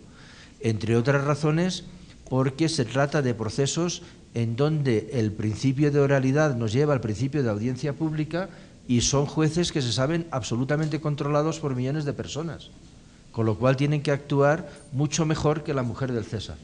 Y por tanto, desde ese punto de vista, me cuesta admitir que el garantismo en la fase más importante del juicio se haya perdido. Otra cosa es la fase de investigación. La fase de investigación está regulada de una manera, como decía el Código Civil napoleónico respecto a las fincas rústicas, manifiestamente mejorable. Y es ahí donde se produce el contraste más grande, el equilibrio de poderes o desequilibrio entre la obligación del Estado, en este caso del mundo democrático, de perseguir al delincuente y los límites que constituyen sus derechos fundamentales. Un campo de tensiones muy importante y que hay que resolver adecuadamente. Eso es mejorable, desde luego, pero a mí me cuesta admitir a priori que por el hecho de que determinada garantía reconocida en determinados aspectos en el mundo entero no esté todavía, no lo pueda adaptar el propio tribunal en la línea que se está defendiendo aquí, gracias a su discrecionalidad y amplias potestades interpretativas, y sobre todo me cuesta mucho admitir que la defensa, y no olvidemos que estos tribunales tienen todos ellos un cierto corte anglosajón, y en el corte anglosajón la defensa es mucho más importante que en los países de civil law, de los países de la Europa continental. Me cuesta mucho admitir que la defensa no tenga las facultades necesarias para poner de manifiesto esa falta de garantismo y acudir al recurso de apelación para poner remedio, por ejemplo, a declaraciones de nulidad. También es verdad que nos falta mucha práctica aún, nos falta mucha práctica y hay que ver cómo se desarrollará. Pero en principio, es decir, formulada la pregunta en abstracto, la respuesta teórica en abstracto es que no tendría por qué. Todo lo contrario, sería deseable y esperaría con gusto de este tribunal y de cualquier otro internacional que se pudiera crear y que actuara en campos parecidos, que mejorara el garantismo procesal, sobre todo de los acusados cuando lo son en fase de imputación, es decir, el estado previo. Bueno, de manera muy breve, porque tenemos que darle espacio al público, yo respondería a la pregunta, como lo dije en mi ponencia, diciendo que la justicia internacional penal se encuentra en un estado prebecariano. Y volviendo a citar a Nils Christie, con el que culminé mi exposición, creo que la ley internacional es una ley de ganadores y su utilidad para crear la paz es bastante dudosa. O sea, es un instrumento para describir parte de lo que sucedió, pero urge diseñar sistemas que miren hacia adelante. Entonces se requieren instrumentos que cumplan ambas funciones, como él lo señala. Hay que clarificar el pasado y ayudar para el futuro. Y de nuevo es inevitable decir con él que la creación de sistemas para la verdad y la reconciliación podría ser una respuesta. Antes que encarcelar 10 negritos africanos o cualquier dictadorcito criollo, así esté muriendo de cáncer, me parece que hay que pensar es en la reconciliación, en la búsqueda de la verdad, y así tal vez podamos construir la paz y desde luego tener un derecho penal no prebecariano en el ámbito internacional. Gracias. Hola. Yo quería hilar con lo que ha comentado el profesor Colomer. Creo que él se ha centrado, cuando habla de garantías, en el aspecto en el ámbito del juicio. Pero en realidad los jueces aplican las normas o se apoyan en lo que está legislado, digamos. Y ahí sí que me parece que efectivamente, coincidiendo con lo que dice el profesor Velázquez, las garantías dejan bastante que desear por los aspectos que el profesor mismo ha comentado, el profesor Peralta. Pero también quiero señalar que no me parece que esto sea un ámbito exclusivo de la Corte Penal Internacional. En la Corte Penal Internacional se da la circunstancia, como ya he dicho, de que hay que aunar visiones jurídicas de diferentes países y es difícil ponerse de acuerdo. Y de hecho, en ocasiones la laxitud de los criterios o la falta de taxatividad tiene que ver con eso. En otras ocasiones tiene que ver con una tendencia generalizada a saltarse hasta cierta medida el principio de legalidad, cosa que ocurre también en los sistemas internos. De tal manera que ese retroceso al que hace referencia el profesor Peralta no me parece que sea exclusivo del ámbito internacional, sino que me parece que va en concordancia con lo que está ocurriendo en los sistemas nacionales. Supongo que los que están presentes han oído hablar del famoso derecho penal del enemigo, de la anticipación de barreras punitivas, elevación de penas, etcétera, etcétera. Bueno, en el ámbito nacional, este abandono del derecho penal clásico se advierte en unos aspectos, en el ámbito internacional se advierte en otros y en ocasiones tiene que ver con este fenómeno, que ya digo que es generalizado, y en ocasiones también tiene que ver con la dificultad intrínseca de poner de acuerdo a un montón de países con ordenamientos jurídicos diferentes. Yo creo que el tema tiene dos aspectos distintos. Una cosa es el neopunitivismo y por la otra es si eso nos ha llevado, digamos, a enfrascarnos en discusiones superadas. El neopunitivismo es una tendencia y es una actitud que se asume fundamentalmente porque hay una malinterpretación de la aplicación de las fuentes internacionales en el nivel interno por una parte y por la otra porque las cortes o los tribunales domésticos malinterpretan o confunden los niveles de protección e igualan el nivel de protección de derechos humanos con el nivel de protección propio del derecho penal. De tal suerte que el juez, en su actividad, una actividad común y ordinaria, se convierte en un activista. Eso es muy problemático porque en un país donde, digamos, la globalización de los derechos humanos es bastante fuerte, y donde los medios de comunicación hacen juicios paralelos y de antemano juzgan a los procesados, pues los activistas judiciales hacen caso entonces omiso de las leyes y le ponen atención a ese tipo de presiones con una paradoja, y es que en realidad tampoco están protegiendo a las víctimas, sino que simplemente le dan gusto a la opinión pública. Eso tiene una consecuencia jurídica muy compleja y es que para poder hacer eso tienen que pasar por encima de las garantías fundamentales y entonces vienen discusiones en el proceso que para nosotros obviamente están superadas por obvias, pero que para poder ser activistas no, y que justifican con esa supuesta nueva actitud, con ese cambio civilizado de cultura jurídica que no es sino precisamente transgredir, digamos, esos dos elementos. En parte vienen problemas de legalidad, los problemas de prescripción, los problemas de culpabilidad, los problemas de lesividad, las presunciones probatorias, en fin, todos los problemas que vemos en las sentencias de los jueces ordinarios, que incluso muchos de ellos ni siquiera se dan cuenta finalmente que están haciendo activismo político. Entonces, a mi juicio, lo primero es el neopunitivismo y después, consciente o inconscientemente, por quizás un cierto altruismo judicial pernicioso, volver a estas discusiones que son extremadamente perjudiciales para las garantías de los ciudadanos. Bueno, de cara a la problemática que se está suscitando y en relación directamente con el conjunto de garantías, yo tres fenómenos en efecto quiero traer a colación. Viendo, digamos, un poco la práctica en sede de las salas de cuestiones preliminares y, en fin, en la Corte Penal Internacional, pues puede notar que, por supuesto, hay muchas críticas, mucho escepticismo pero también ha habido situaciones y casos que reflejan la lucha por garantizar de una u otra manera este conjunto de condiciones que resultan apenas elementales en un proceso penal. Por ejemplo, en un tribunal internacional, en principio, sería difícil entender que se emita una orden de comparecencia frente a una persona y que ésta comparezca ante las salas de cuestiones preliminares, el caso de Abugarda. Es más, que se lleve a una solicitud de confirmación de cargos y los jueces nieguen la confirmación de cargos porque no están los elementos. Es decir, refleja de una u otra manera que no todo el que llega allá está previamente condenado.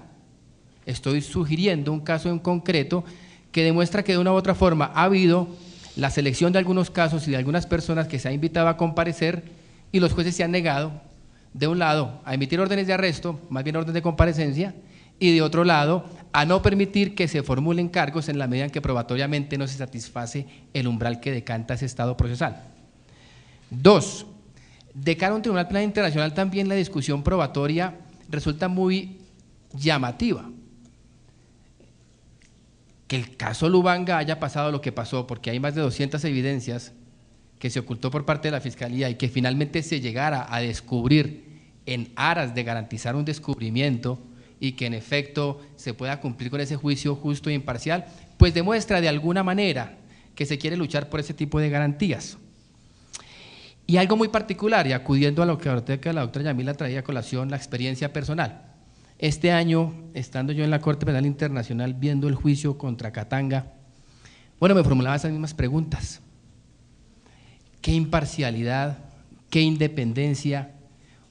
Por lo pronto, un juicio público donde se intervenía de una manera muy evidente la defensa, como lo planteaba ahorita el doctor Colomer, unos interrogatorios, contrainterrogatorios, la inmediación de unos jueces que están permanentemente escuchando, la discusión de cómo debe participar una víctima sin que vulnere principios de un juicio justo e imparcial, y la discusión que al respecto ha habido, y también no olvidemos eso, la posibilidad de que las víctimas, con la problemática que ello trae, participen en un proceso penal y no había antecedentes en ningún tribunal internacional penal. Ahora, no estoy diciendo que sea lo mejor, es una perspectiva diferente que ha generado discusiones de fondo de cara al establecimiento de garantías. Y uno pensaría ex ante que todo eso no va a ser discutido y va a ser tapado.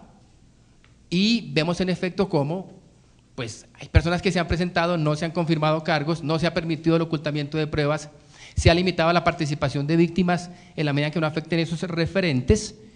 Y bueno, esperemos qué pasa con Katanga, que este año lo vi pues atrás muy compungido, por supuesto, por encontrarse en esa situación, pero ver el debate público, ver la intervención del fiscal, de la defensa, el interrogatorio, el contrainterrogatorio, la objeción, 3 jueces.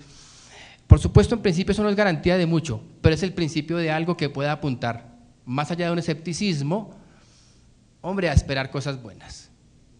Como también, por supuesto, hay mucha discusión frente a la selección de casos. ¿Por qué Libia y por qué no otros?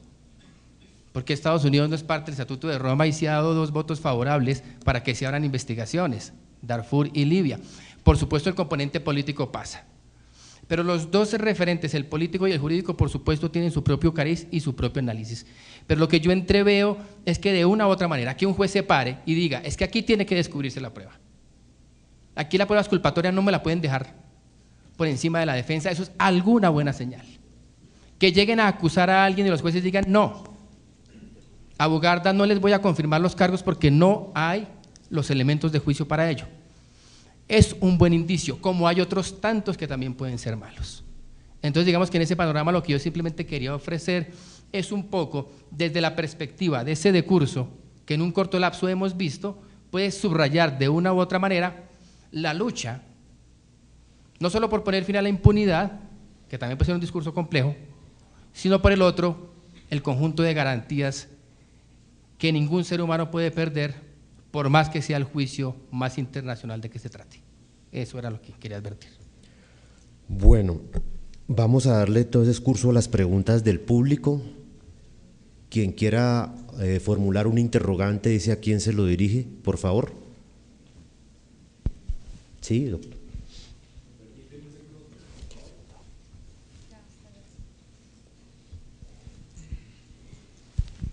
Muchas gracias. Ante todo, quiero felicitarlos por este congreso.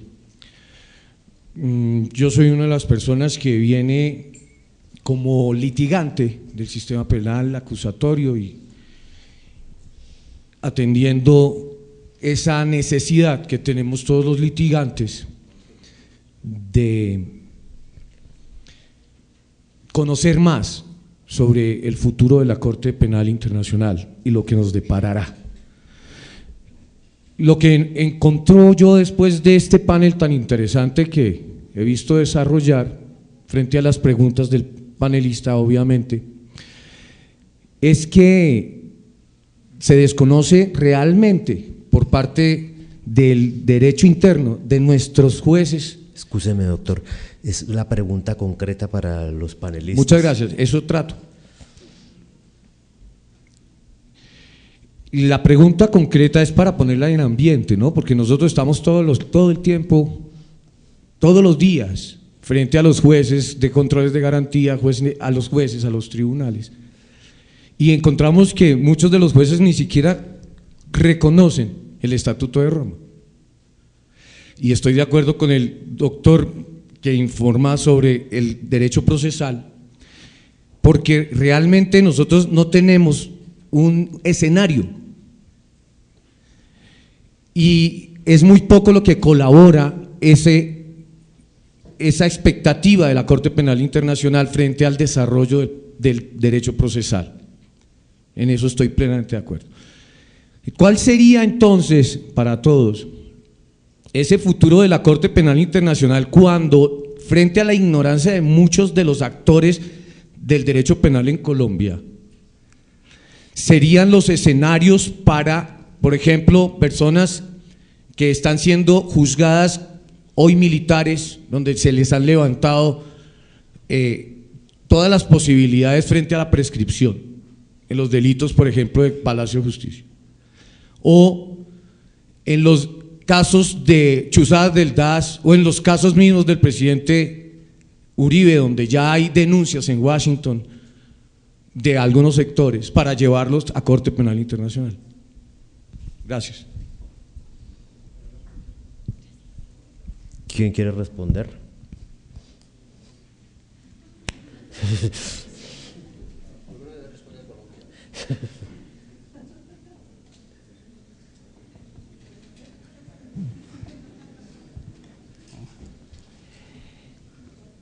Bueno, de entrada pues es evidente que hay un maltrato y un mal manejo de ese referente de la Corte Penal Internacional.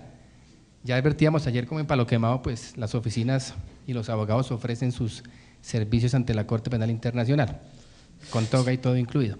Pero bueno, hay muchos mitos, más que realidades, y también lo hemos advertido. Finalizando pues, o más bien empezando con lo que usted finalmente planteó, de cara a la activación más bien de la jurisdicción de la Corte Penal Internacional, pues lo primero que habría que advertir es que el escenario de activar la jurisdicción ante la Corte Penal Internacional, como la doctora Yamila lo dijo esta mañana, pues obedece a tres circunstancias específicas: que el fiscal lo haga motu propio, un Estado parte en efecto lo haga, o el Consejo de Seguridad. En relación con las situaciones y hechos que ocurren en Colombia, pues no es que alguien diga, ¿y qué hiciste hoy? No, me fui a denunciar a Pepito Pérez ante la Corte Penal Internacional y te pagaron, sí, muy bien, pues muy mal, porque es que usted no está en la facultad de activar la jurisdicción, puede dar la información que quiera. En consecuencia, obvio, hoy en día cuando ocurre algo le dicen a uno, o voy a interponer una tutela o lo voy a denunciar ante la Corte Penal Internacional. Transita entre esas dos líneas la discusión. Lo que aquí ocurra dependerá de los mecanismos de activación que ese sistema de última ratio ha edificado. Uno, que el Estado diga, por favor, investigue República Democrática del Congo, entre otros. El fiscal motu propio, Kenia, Costa de Marfil. Remisión del Consejo de Seguridad, Libia, Darfur. Solo bajo esos tres supuestos es posible activar la jurisdicción. En consecuencia, lo demás es parte de los discursos y las habladurías que al respecto puede haber. Frente a esos hechos que ocurren, pues tendría que superarse, como ayer se dijo, el test de admisibilidad, y antes de superarse ese test de admisibilidad, determinar que en efecto se trata de un crimen internacional y satisfacer los criterios que delinea el estatuto en esa medida. Cualquier juicio pues anticipado resulta un poco problemático, pero por lo pronto 2 conclusiones habría que establecer. La primera, que la activación de la jurisdicción abstracta de la Corte Penal Internacional está reducida a esos 3 elementos.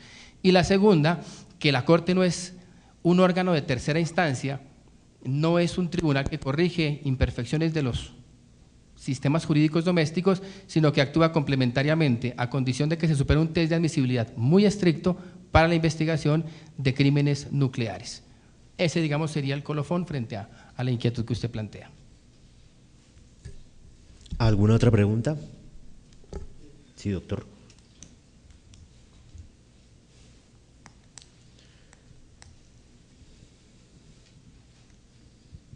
Gracias. Sí, la pregunta sería para el doctor Walter Perrón. ¿No cree usted que la humanidad se aceleró en crear una Corte Penal Internacional?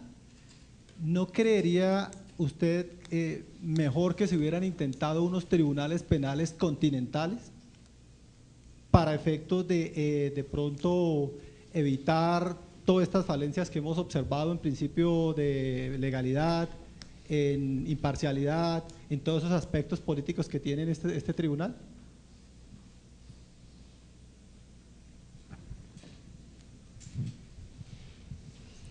No, yo creo que, bueno, conozco el Tribunal de para la antigua Yugoslavia, un poco de la Corte Penal Internacional. Creo que hacen un trabajo muy bueno. Y la tarea, la legitimación, la legitimidad de estos tribunales depende de que pueden unificar los diversos sistemas del mundo.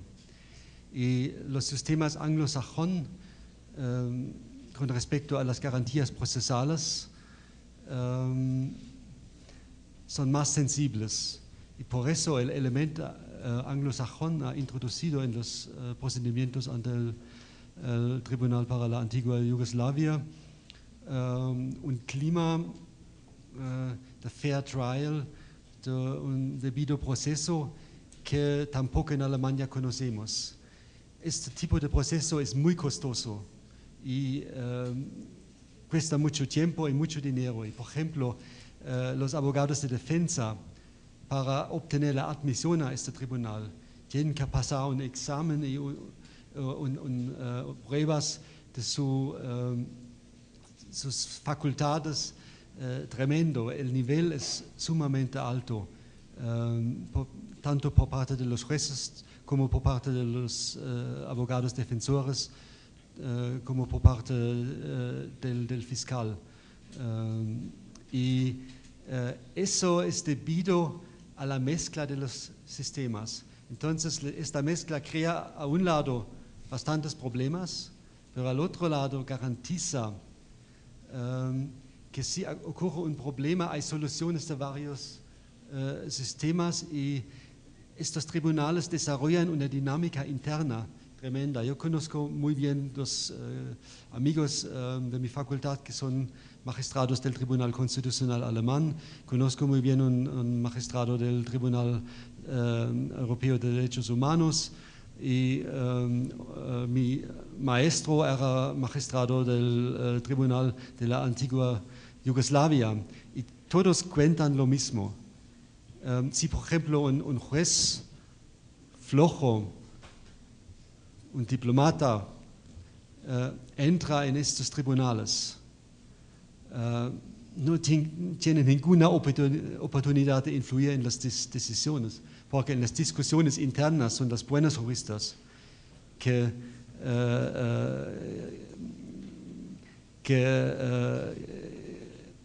influyen, y los otros que no pueden llegar a esta altura se callan. Y el único remedio que tienen es esforzarse para alcanzar este nivel, más o menos. Y esta dinámica es cuando una persona entra como magistrado en tal tribunal, los primeros años son muy duros. Tienen que aprender mucho para acercarse al nivel exigido.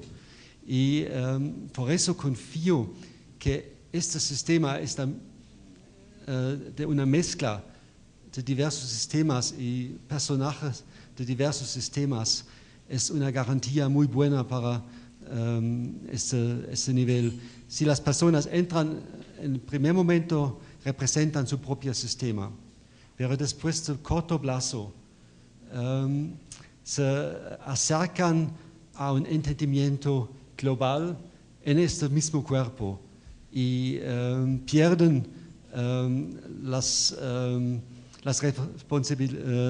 responsabilidades frente a su propio país y sus antecedentes y desarrollan una independencia. Esto se ha visto por muchas ocasiones en muchas personas que antes se pensaba que van a influir al tribunal de una forma política determinada y después todo lo contrario. Y la experiencia en todos estos tribunales es la misma y que también es muy importante. No solo son los magistrados o los abogados defensores o los fiscales, sino bajo ellos hay un equipo de jóvenes juristas muy motivadas, muy bien educadas, que preparan estas decisiones. Y en estos cuerpos hay un espíritu tremendo y muchos de mis asistentes de mi instituto han pasado fase de prácticas en estos cuerpos y lo que cuentan todo es lo mismo. Entonces yo estoy convencido de que este sistema, que sí tiene deficiencias conceptuales, pero el desarrollo práctico en estos cuerpos es más positivo que yo hubiera pensado antes. Perdón, a mí me gustaría intervenir en relación con esa pregunta, no en plan de complementar la magnífica respuesta del profesor Perrón, sino de mirarla desde otra perspectiva. Yo creo que no se trata de que tengamos tribunales continentales o regionales. No, como hay que tener fe en el derecho, la introducción de esa Corte Internacional Penal es un gran logro pensando en el derecho. Lo que pasa es que no queremos una corte como hasta ahora ha venido funcionando.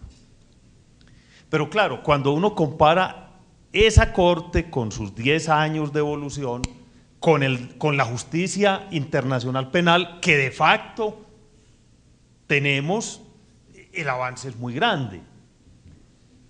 Miren, es que los ejemplos están sobre la mesa. Hace unos años, Noriega en Panamá, ¿qué hizo los Estados Unidos? Fue con sus tropas, lo aprehendió, lo llevó a su territorio y lo juzgó a su amaño. Mata Ballesteros, el traficante, el acusado de tráfico de drogas de Honduras, igual, fue secuestrado, llevado al territorio de los Estados Unidos. La guerra contra el Golfo, Irán, Irak, Afganistán, Guantánamo. Y hay un caso reciente que es estremecedor. A Osama Bin Laden se le asesina. Estamos hablando del terrorista más tenebroso de este planeta, se le asesina. Pero no solo se le asesina, su cuerpo es desaparecido. Y el presidente de los Estados Unidos, ante el universo entero, porque es que no es el presidente de los Estados Unidos ni de la Comunidad de Naciones, sino del universo entero, se regodea ante el cadáver de Osama.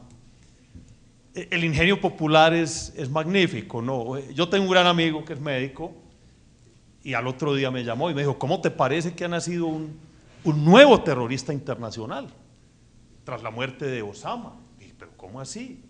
¿Un reemplazo de Osama? Y me dice, sí, Obama Bin Laden. Obama Bin Laden. Entonces, claro, cuando uno piensa en estos ejemplos, en estas formas de administrar justicia internacional, justicia de hecho, por las vías de hecho, y cuando uno piensa en los tribunales ad hoc, como el de Yugoslavia o en la Corte Internacional Penal, claro que hay un avance muy grande, pero esa no es la corte que queremos. Daniel Pastor, ese brillante jurista argentino, incluso ha llegado a proponer que esa corte no debe funcionar en los países centrales, que no debe tener su sede en Europa, donde están los vencedores, que esa corte debe funcionar en los países vencidos, en África o en Latinoamérica. Eso es todo, gracias. Doctor.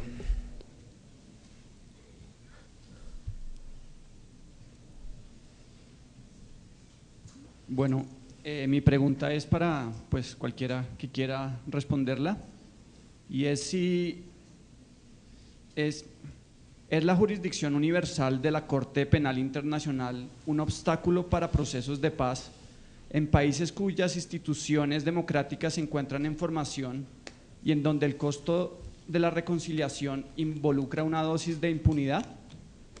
Es decir, si la comunidad internacional está preparada para una Corte Penal Internacional en todo el sentido de la palabra.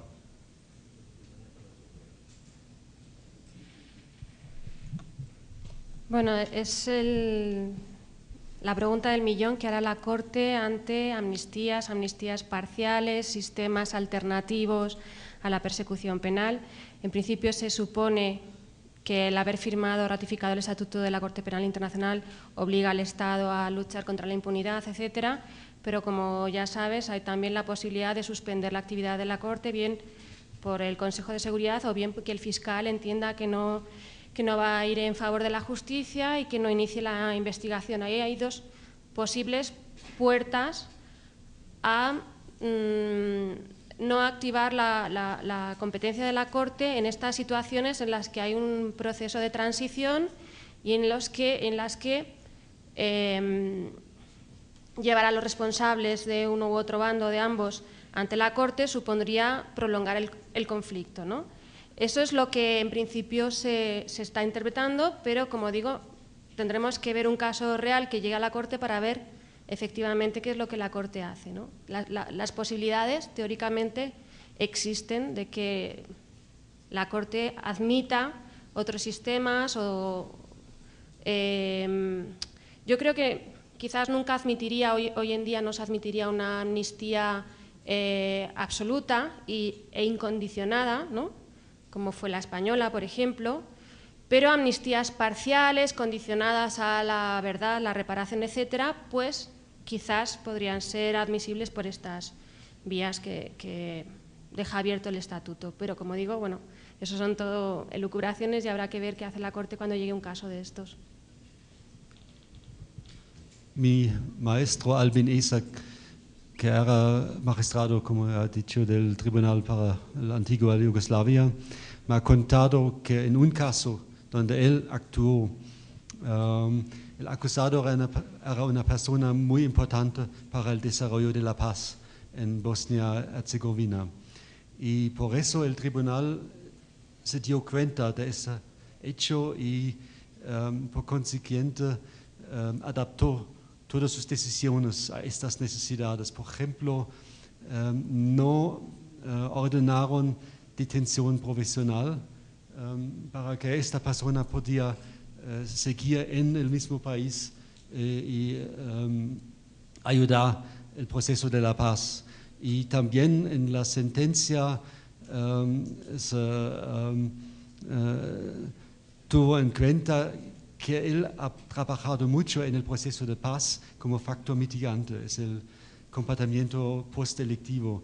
Y por eso mi impresión personal es que, bueno, los tribunales tienen un gran poder discrecional en estos casos y hasta ahora no conozco ningún caso donde lo han hecho mal en estas situaciones. Es porque lo que cuenta más es el éxito para la paz de estos países.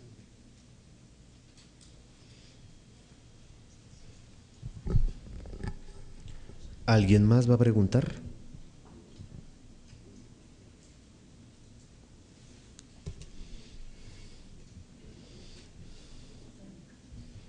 Bueno, yo quería saber de manera muy concreta cuál sería el futuro de esa Corte Penal Internacional si no se logran desarrollar esos mecanismos para desaparecer una corte flexible por las problemáticas que tienen el presente y cuán grave nos afectaría al derecho y a la humanidad.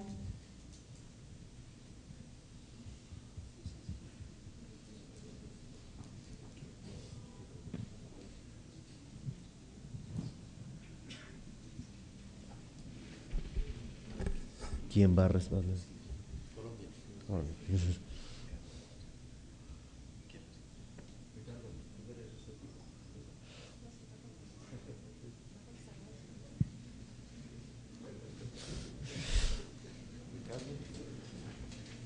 Es una pregunta para escépticos y por tanto tenía que contestar. Ricardo, obligadamente te debe responderle a una dama que se atrevió a cuestionar. Si entiendo bien la pregunta sería, ¿qué le pasaría a la humanidad si no existiese la Corte Penal? No sé. Lo que es muy grave es que no existe un órgano de control internacional complementario a las jurisdicciones nacionales, sea internacional, regional, que no me desagrada tampoco, pero en cualquier caso lo que sí debe existir bien por esa vía, es alguien que de alguna manera obligue a los estados a hacer justicia, digamos, independientemente de que sea la Corte Penal Internacional. Lo que pasa es que nuestra experiencia más cercana ha sido la Corte Interamericana, en otro ámbito, digamos. Y lo que es claro es que su pregunta podría ser muy interesante si se pregunta qué pasaría en materia de derechos humanos de cara a la responsabilidad del Estado si no existiese la Corte Interamericana de Derechos Humanos. Y por esa vía podría uno hilar la respuesta. Pero es una cábala lo que usted pregunta.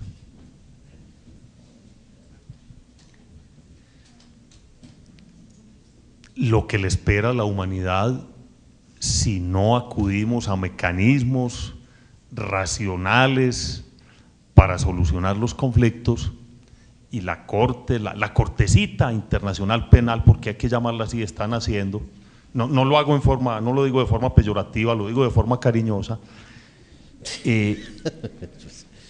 Hay que quererla, es como una niña bonita, hay que quererla, así tenga un fiscal acusado de extorsión sexual, porque lo tuvo, ¿no? Esa Corte hay que avalarla, hay que apoyarla, porque esos son los organismos que seguramente nos van a ayudar a componer los conflictos a futuro, porque si no lo que nos espera es lo que estamos viendo, la guerra que se ha normalizado. Y vamos a cambiar de país, ¿no? Hoy es Afganistán, es Irak, mañana puede ser Colombia. Lo que nos espera es la guerra. Y la superpotencia ha desplegado todo su poder. Pero claro, también emplea el derecho. También acude al derecho para componer los conflictos, vota las resoluciones de la ONU, celebra convenios con alrededor de 100 estados, claro, a los que previamente les impone sus condiciones, y también juzga en derecho. Pero repito, fe en el derecho ante todo, tengamos fe en el derecho. Yo añadiría, sin el desarrollo del derecho penal internacional, no tendríamos la discusión que tenemos sobre Guantánamo, sobre Afganistán.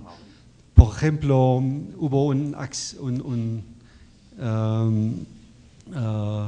caso que un grupo alemán ordenó un bombeo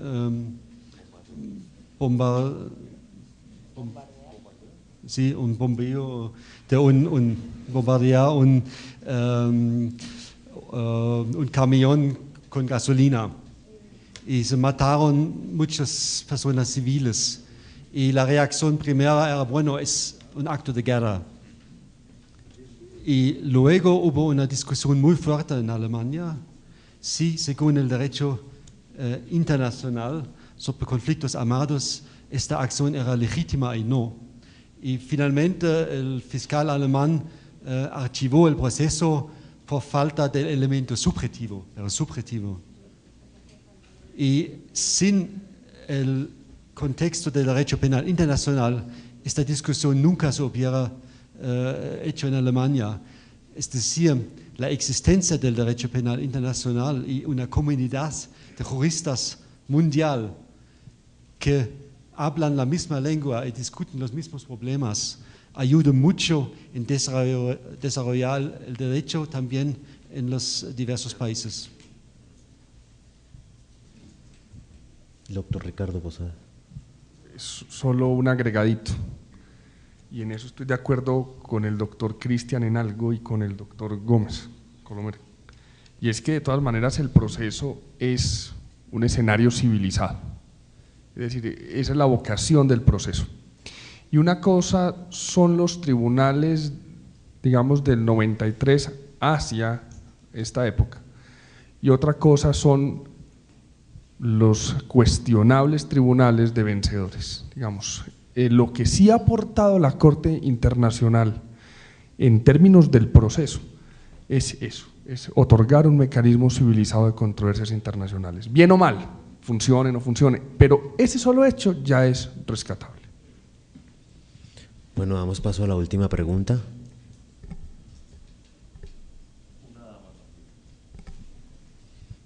¿Otra dama?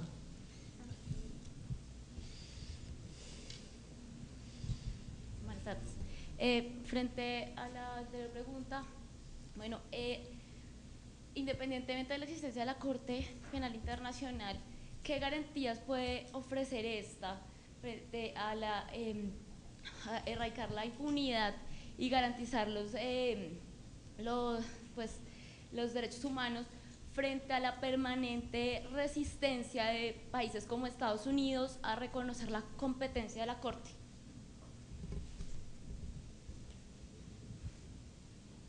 ¿A quién va dirigida la pregunta? Yo diría que la pregunta es magnífica. Me parece que logra compendiar todo este debate, todo este panel, todo lo que hemos discutido en el Congreso. Yo creo que la Corte actual muy poco puede ofrecer en ese frente. Y así en el preámbulo se hable de la erradicación de la impunidad. Realmente en el estado actual de cosas es mi premonición, lo que nos espera es más guerra. Por eso es que hay que seguir fortaleciendo la Corte, porque en la medida en que fortalezcamos a la Corte vamos a fortalecer el derecho. Así respondería yo a esa magnífica pregunta, y qué bueno que también provino otra vez de una dama asistente, magnífico, la felicito.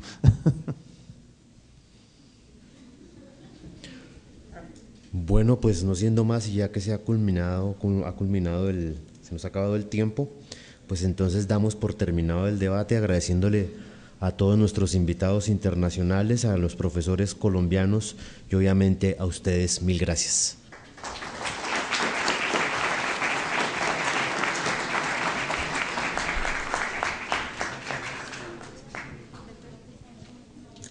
Entonces damos paso al refrigerio, por favor, a las 4:30 puntuales, para dar inicio a la